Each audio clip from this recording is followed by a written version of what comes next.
দীর্ঘ 17.5 বছরের ফ্যাসিবাদী শাসনের জাতাকলে পিষ্ঠ এই জাতিকে আল্লাহ তাআলা আমাদের ছাত্র শ্রমিক যুব জনতার আন্দোলনের মধ্য দিয়ে মাত্র 2টি বছর আগে আমাদেরকে মুক্তি দিয়েছিলেন।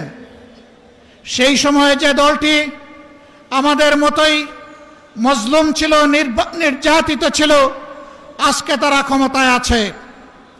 তারা তখন প্রত্যেকটি হত্যাকাণ্ডের বিচার দাবি করেছিল।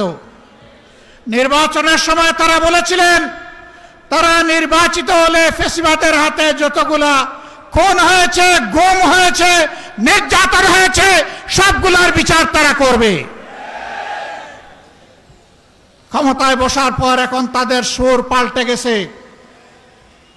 বিচার তো তারা করছেই না, বরঞ্চ আপনারা শুনেছেন 4 মাসে 600 জনের অধিক মানুষ নির্মমভাবে বাংলার মাটিতে খুন হয়েছে।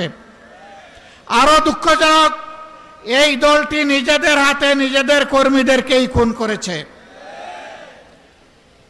যাদের নিজেদের কর্মীদের সম্পর্কে নিজেদেরই কোনো দায় এবং দরদ থাকে না, 20 কোটি মানুষের জন্য তাদের কি দায় এবং দরদ থাকবে?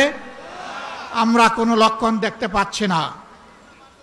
লজ্জার বিষয়, ফ্যাসিবাদ থেকে মুক্ত হওয়ার কথা বলে ঠিক ফ্যাসিবাদের রাজপথ ধরেই তারা এখন হাঁটা শুরু করেছেন।